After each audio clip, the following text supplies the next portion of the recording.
Setelah perseteruan yang terjadi antara Xiaoyan dengan Magical Beast di wilayah pegunungan, sang penguasa yaitu Raja Serigala Abu-Abu pun kembali muncul di hadapan Xiaoyan dan memintanya agar segera menyerahkan bahan obat langka yang baru saja dia dapatkan. Namun karena Xiaoyan tampak acuh dan mengabaikan semua perintahnya, Raja Serigala Abu-Abu itu pun bergegas melompat ke hadapan Xiaoyan dengan penuh amarah, sembari melesatkan serangan menyerupai cakar hitam ke arahnya. Di hadapan cakaran maut itu, Xiaoyan pun hanya tersenyum dingin. Dalam sekejap dia pun mengaktifkan langkah 3000 petir dan berhasil menghindar dengan sangat mudah. Kelincahan Xiaoyan ini secara alami membuat Raja Serigala pun semakin murka. Dengan kekuatannya yang jauh lebih besar, bagaimana bisa pihak lawan mampu menghindari semua serangannya? Di saat yang bersamaan, Xiaoyan tampak tertegun begitu melihat salah satu bayangan yang dia ciptakan tidak menghilang. Siapa sangka pembentukan avatar yang selalu gagal justru akan tercipta dengan sempurna secara kebetulan. Kegembiraan pun dengan cepat melonjak di wajah Xiaoyan. Dia lalu bergegas menyimpan bayangan avatar tersebut ke dalam lautan spiritualnya. Meskipun ini baru sebatas benih avatar, tetapi Xiaoyan merasa sangat senang. Sebagai bentuk terima kasih, dia pun segera menghentikan pertarungan dan berniat membiarkan Raja Serigala menguasai pegunungan tersebut. Pada awalnya Raja Serigala Abu-Abu berniat mengejar Xiaoyan begitu melihatnya mencoba untuk melarikan diri. Namun begitu dia menatap sayap tulang di punggung Xiaoyan, wajahnya pun seketika berubah menjadi pucat. Sebagai sesama Magical Beast, Raja Serigala Abu-Abu jelas menyadari kalau sayap tersebut merupakan ciri khas dari klan Phoenix Iblis Surgawi. Xiaoyan yang mendengar teriakan itu pun seketika berhenti sembari menatap sayap tulang di punggungnya. Dia lalu bertanya kepada Raja Serigala apakah dia mengetahui asal-usul sayap tersebut. Raja Serigala pun masih terdiam dan ketakutan. Di masa lalu dia pernah melihat secara langsung wujud dari Phoenix Iblis Surgawi yang masih hidup.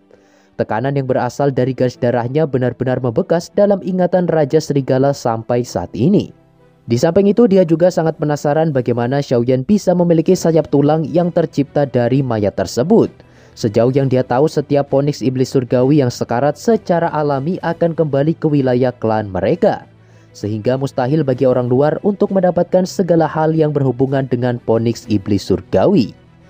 Xiaoyan yang merasa semakin penasaran pun meminta Raja Serigala agar menjelaskan segala informasi terkait yang dia ketahui. Tentu saja kata-kata ini sontak membuat Raja Serigala tertawa buas dan mengatakan kepada Xiaoyan agar tidak bertindak impulsif hanya karena dia memiliki sepasang sayap tulang tersebut. Jika berita ini sampai ke telinga klan Phoenix Iblis Surgawi, maka mereka pasti akan langsung mengejar Xiaoyan kemanapun dia pergi. Karena merasa tidak ada lagi yang perlu dibicarakan, Raja Serigala pun seketika melesat ke arah Xiaoyan dan berniat menghabisinya dalam satu serangan. Tepat sebelum pukulan ini mendarat, sebuah cahaya perak pun tiba-tiba muncul dan memblokir serangan tersebut, dan membuat Raja Serigala terpental cukup jauh ke belakang. Dengan tatapan syok, Raja Serigala pun menatap ke arah Xiaoyan dan menemukan kalau di sana terdapat sebuah boneka siluman tingkat dosong yang sedang melindunginya. Meskipun dia menyadari kalau boneka ini tidaklah biasa, tetapi Raja Serigala masih tidak mau menyerah dan memilih untuk menghadapi boneka siluman milik Xiaoyan itu. Namun setelah beberapa pertukaran, Raja Serigala pun tampak terpojok dan tak sanggup lagi menghadapi keganasan boneka siluman. Oleh karena itu, dia pun akhirnya mengaku kalah di hadapan Xiaoyan. Sesaat kemudian, dia lalu mulai membuka mulut dan memberitahu Xiaoyan kalau klan Phoenix Iblis Surgawi pada dasarnya memiliki reputasi layaknya Pil Tower atau aula jiwa yang berdiri di Central Plains. Sebagian besar anggota klan Phoenix ini berada di peringkat 7. Bahkan beberapa petinggi dan elit di antara mereka mampu mencapai tingkat 8 ke atas. Selain klan Phoenix Iblis Surgawi, masih ada dua klan kuno lainnya yang sangat berkuasa di dalam dunia Magical Beast. Salah satunya adalah Nine Sirene Deep Ground Python dan terakhir adalah klan Void Ancient Dragon. Sebagai klan kuno, kekuatan yang dimiliki para Magical Beast ini tentu sangat tinggi dan tidak bisa diremehkan, terutama klan Void Ancient Dragon yang sangat misterius. Menurut beberapa informasi, klan Phoenix Iblis Surgawi merupakan makanan dari klan naga kuno tersebut. Selain keberadaannya yang sangat misterius, klan Void Ancient Dragon juga memiliki kekuatan khusus yang memungkinkan mereka berpindah ruang sesuka hati. Informasi ini jelas membuat Xiaoyan tertegun dan tak menyangka kalau sayap tulang yang dia murnikan sebenarnya berasal dari sebuah klan yang sangat berbahaya. Selain itu, Xiaoyan juga teringat kalau kemampuan Xian sangat cocok dengan ciri-ciri dari klan Void Ancient Dragon yang disebutkan Raja Serigala. Dia ingin tahu apakah Xian termasuk salah satu anggota dari klan kuno tersebut. Sesaat kemudian Xiaoyan lalu memberikan bahan obat yang dia temukan sebelumnya kepada Raja Serigala sebagai upah atas informasi yang baru saja dia berikan. Setelah menerima imbalan itu, Raja Serigala pun tersenyum puas dan bergegas pergi meninggalkan Xiaoyan. Pada malam harinya, Xiaoyan pun istirahat sejenak sembari menghangatkan diri di depan tumpukan api unggun. Selang beberapa waktu, Xiaoyan lalu mengeluarkan benih avatar yang dia simpan di dalam lautan spiritual untuk mengecek seberapa besar kekuatannya. Dikarenakan avatar tersebut baru saja terbentuk, Xiaoyan memperkirakan kalau kekuatannya saat ini hanya berada di kelas Dowling. Menurut catatan yang tertulis di dalam gulungan, begitu avatar terbentuk, seseorang harus mengisinya dengan energi angin petir jika ingin meningkatkan level kekuatannya. Tentu saja langkah ini cukup sulit mengingat Fei Tian bahkan membutuhkan waktu bertahun-tahun untuk meningkatkan avatar miliknya ke tingkat menengah. Hal ini juga menjadi masalah utama bagi Xiaoyan mengingat dia sama sekali tak melatih doki angin petir yang sangat diperlukan untuk meningkatkan level avatar tersebut. Tak lama kemudian Yao Tianhuo lantas bersuara dan memberitahu Xiaoyan kalau dia tidak harus menggunakan energi angin petir. Jika Xiaoyan bisa menggabungkan api surgawi terutama Fallen Heart Flame ke dalam avatar tersebut, maka kekuatan serta daya tahan avatar itu secara alami akan jauh lebih besar jika dibandingkan dengan avatar milik Fei Tian sebelumnya. Selain itu, kekurangan teknik tubuh ilusi 3000 petir yang bisa ditundukkan oleh energi semacam Fallen Heart Flame secara alami juga akan tertutupi. Xiaoyan pun sedikit tercengang begitu mendengar saran yang diberikan oleh Yao Tian. Meskipun metode ini cukup beresiko, tetapi jika dia sampai berhasil maka hal ini jelas akan memberikan keuntungan yang sangat besar bagi Xiaoyan. Setelah menghapus segala keraguan di hatinya, Xiaoyan lalu menarik kembali avatar tersebut ke dalam lautan spiritual miliknya. Di situ Xiaoyan perlahan mulai menyalurkan Fallen Heart Flame seperti yang dikatakan Yao Tian sebelumnya. Tentu saja selama proses ini berlangsung, Xiaoyan harus bisa mengendalikan nyala api yang dia salurkan dengan stabil. Jika tidak, kemungkinan besar avatar tersebut akan langsung terbakar hangus.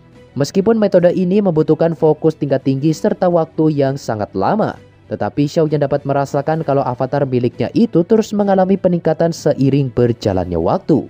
Di keesokan harinya, Xiaoyan pun perlahan membuka kedua matanya dan menghentikan proses tersebut. Bagaimanapun metode peningkatan ini sudah menghabiskan cukup banyak energi spiritualnya. Jika Xiaoyan ingin mengupgrade avatarnya ke tingkat menengah, kemungkinan dia membutuhkan waktu sekitar 2 bulan. Tentu saja kecepatan ini sudah jauh lebih cepat berkali-kali lipat jika dibandingkan dengan metode yang digunakan Pavilion Fenglei. Karena waktu terbukanya kolam darah surgawi sudah semakin dekat, Xiaoyan pun memutuskan untuk melanjutkan perjalanan menuju pegunungan mata surgawi terlebih dahulu. Bagaimanapun ini merupakan kesempatan emas bagi Xiaoyan untuk meningkatkan peluang menerobos ke ranah Douzong. Sesampainya di luar pegunungan Magical Beast, Xiaoyan pun tampak menghela nafas sembari menatap sebuah jalan yang cukup luas. Tidak terasa dia sudah menghabiskan waktu lebih dari 20 hari di dalam pegunungan tersebut untuk berlatih. Di samping itu, Xiaoyan kini juga sudah terbiasa melatih avatar 3000 petir di dalam lautan spiritual miliknya. Bagi orang biasa, metode ini tentu akan terasa sangat membebani. Namun hal itu tidak berlaku bagi Xiaoyan yang notabene adalah seorang alkemis dengan energi spiritual di atas rata-rata. Setelah itu, Xiaoyan kemudian mengambil gulungan peta yang dia beli di toko sebelumnya. Menurut perkiraan Xiaoyan, dia seharusnya bisa sampai di pegunungan mata surgawi dalam waktu setengah hari. Setelah mengetahui kalau sayap tulang yang dia murnikan sangatlah berbahaya, Xiaoyan pun memutuskan untuk menyembunyikan sayap tersebut dan hanya akan menggunakannya saat dalam keadaan kritis saja. Oleh karena itu, Xiaoyan pun kembali menggunakan sayap doki biasa dan bergegas pergi menuju langit utara. Pegunungan mata surgawi sendiri pada dasarnya cukup terkenal di wilayah Central Plains. Tentu saja semua itu disebabkan kolam darah surgawi yang muncul setiap 3 tahun sekali di area tersebut. Bagaimanapun efek ajaib yang dapat meningkatkan pelatihan seseorang dalam waktu singkat, tentu saja sangat menarik perhatian semua orang terutama bagi generasi muda yang ingin menerobos ke kelas Douzong. Selama suatu klan memiliki dukungan dari elit Douzong, maka reputasi serta pengaruh mereka secara alami akan jauh melebihi fraksi lain yang memiliki 10 ahli Do Huang. Di sini orang bisa tahu seberapa besar dampak serta perbedaan antara Do Huang dan Douzong. Jika suatu klan memiliki elit Douzong, maka otoritas yang dimiliki fraksi ini bisa dibilang sangatlah besar. Bahkan fraksi sekelas Pavilion Fenglei harus bersikap sopan terhadap klan dengan kekuatan setingkat ini. Bagaimanapun seseorang yang berhasil mencapai tingkat Dozun akan dianggap sebagai ahli top bahkan di wilayah Central Plains sekalipun.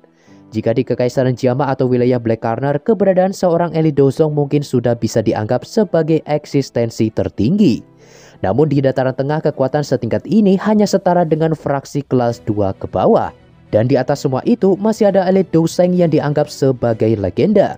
Eksistensi setingkat ini dapat dengan mudah menghancurkan fraksi-fraksi yang ada hanya dengan lambaian tangan saja. Tentu saja tingkatan tersebut masih terlalu jauh bagi generasi muda seperti Xiaoyan. Pada saat ini yang perlu Xiaoyan pikirkan adalah mencari peluang untuk bisa menerobos ke ranah Dozong terlebih dahulu. Dengan begitu dia akan memiliki kualifikasi untuk bertemu Shun Er serta klan Gu yang berada di belakangnya. Meskipun Xiaoyan sudah mencapai Do Huang bintang 9 tetapi celah antara Do Huang dan Dozong sangatlah besar. Penghalang inilah yang menyebabkan para ahli di puncak Do Huang seperti Jialau kesulitan untuk melakukan terobosan.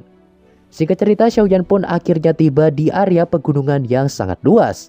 Bahkan saking luasnya sebagian besar area pegunungan ini sampai ditutupi oleh awan kabut yang sangat tebal. Dari kejauhan Xiaoyan dapat melihat lautan manusia yang sudah berkumpul di halaman depan pegunungan mata surgawi. Pemandangan ini secara alami membuat Xiaoyan sedikit tertegun dan merasa kalau persaingan untuk mendapatkan 10 tempat di kolam darah surgawi akan sangat merepotkan. Selang beberapa waktu, seekor bangau warna-warni pun melintas di langit dan perlahan mendarat di depan pintu masuk pegunungan mata surgawi. Semua orang pun sontak berseru ketika melihat sosok anggun yang berada di atas bangau tersebut. Sosok ini tidak lain dan tidak bukan adalah Nona Feng, sang jenius nomor 1 di Pavilion Fenglei. Told your friend you're not okay, and tell me what's wrong and why you never said you felt that way. And guess you're trying to stay strong and fake a smile until I look away. But I've known you too long, it hurts to watch your blue eyes fade to gray as you fade away.